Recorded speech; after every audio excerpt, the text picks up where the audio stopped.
Good morning, students. Today we are going to discuss about Anglo-Maratha War. Okay, so we'll be understanding how the Marathas, after the third battle of Panipat, they had lost their pride. They had lost their prestige. But under the leadership of Maharji Sindhya, they regained their lost prestige, even though it was short-lived. But after that Mahadji Scindia के बाद जो है फिर मराठाओं के बीच में संघर्ष हम देखते हैं। मराठा चीफ जो है वो चाहते हैं खुद ही पेशवा बनना, बहुत सारे। तो इससे क्या हुआ, अंग्रेजों को मौका मिल गया मराठाओं को भगाने का, ठीक है, या हराने का। और ये जो संघर्ष हुआ मराठाओं और ब्रिटिश के बीच में, इसी को हम एंग्लो मराठा वॉर्स बोलते हैं हिस्ट्री में, ठीक है। तो एक एक करके हम डिस्कस करते हैं। फर्स्ट एंग्लो मराठा वॉर को पहले डिस्कस करते हैं, ठीक है। फर्स्ट एंग्लो मराठा वॉर कब लड़ा गया था? 1775 से 1782 के बीच में, ठीक है। इस समय गवर्नर जनरल कौन थे भारत का? Warren Hastings. Who was the governor general of India at that time?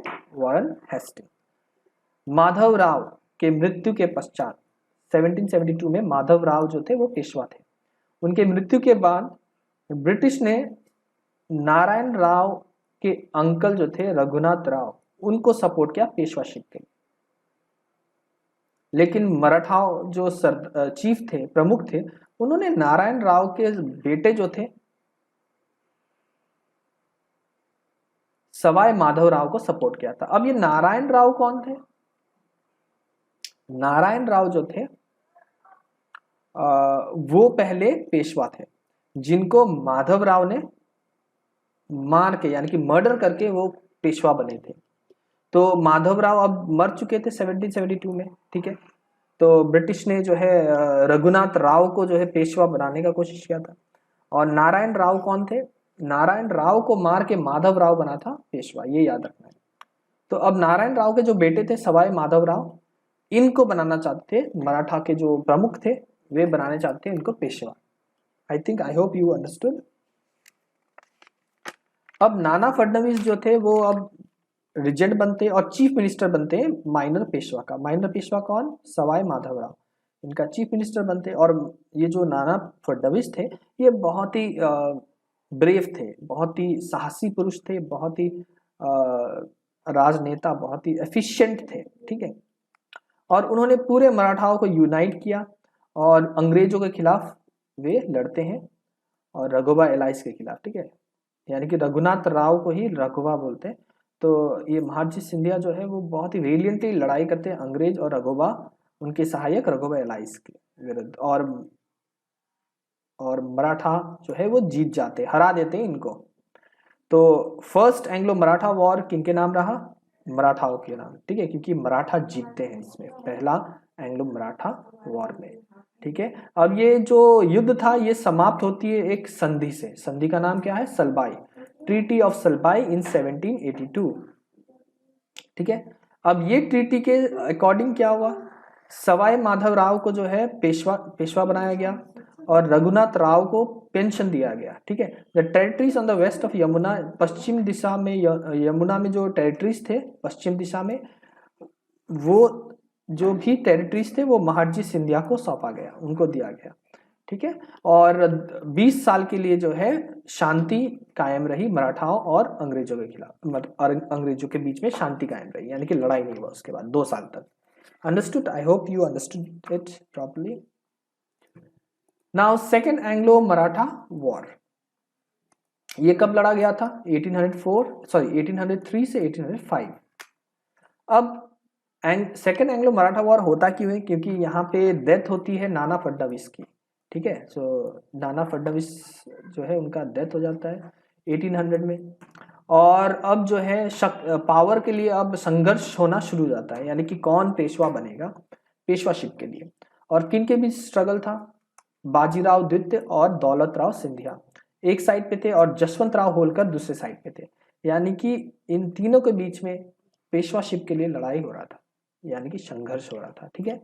और होलकर जो है वो डिफीट करते हैं, यानी कि हरा देते हैं। किनको हरा देते हैं? Combined army. किनका कंबाइंड आर्मी? पेशवा और सिंधिया का। कौन थे? पेशवा बाजीराव द्वितीय और सिंधिया का जो कंबाइंड आर्मी था उसको होलकर जो है, जसवंत राव होलकर हरा देते हैं।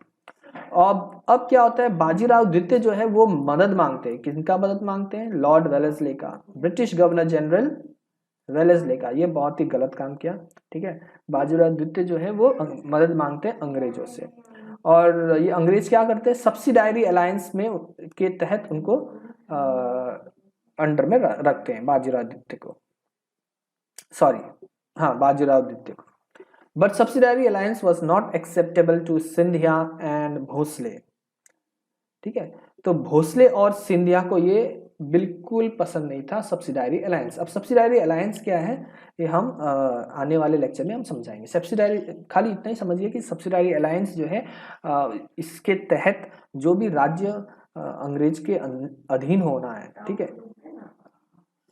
अंग्रेज के अधीन होगा, ठीक है, और जो अंग्रेज बोलेंगे वो राज्य को मानना होगा, यानी कि स्वतंत्रता नहीं रहेगी वो राज्य का। अंग्रेज के जो हुक्म है ना, अंग्रेज के अनुसार ही चलना पड़ेगा उस राज्य को। अब क्या हुआ, क्योंकि ये जो सब्सिडायरी अलायंस था वो सिंधिया और भोसले को नापसंद था, ठीक है, अस्वीकार था। तो इसका परिणाम क्या हुआ, उन्होंने ब्रिटिश के खिलाफ वॉर डिक्लेयर किया, ठीक है, युद्ध डिक्लेयर किया। लेकिन क्या हुआ, दे लॉस्ट द वॉर, वो हार जाते हैं अंग्रेजों के खिलाफ, और उनको सब्सिडायरी अलायंस में प्रवेश के लिए फोर्स किया जाता है, यानी सब्सिडायरी अलायंस में जबरदस्ती उनको इंक्लूड किया जाता है, ठीक है। और यहाँ पे होलकर जो थे वो रेडी नहीं थे ये अलायंस को एक्सेप्ट करने के लिए। फिर तो जब होलकर एक्सेप्ट नहीं करते हैं अलायंस को, तो अंग्रेज जो है उन पे हमला करते हैं, ठीक है, होलकर पे हमला करते हैं। और लेकिन होलकर का जो पावर था उसको चैलेंज नहीं कर पाते हैं अंग्रेज। क्यों नहीं कर पाते हैं? क्योंकि वेलेस्ले को इंग्लैंड वापस बुलाया जाता है, इसलिए जो है होलकर जो है वो पंजाब भाग जाते हैं, और एक संधि साइन होता है मराठाओं और अंग्रेजों के बीच में, एक संधि साइन होता है जिसको बोलते पीस ट्रीटी, शांति संधि, ठीक है।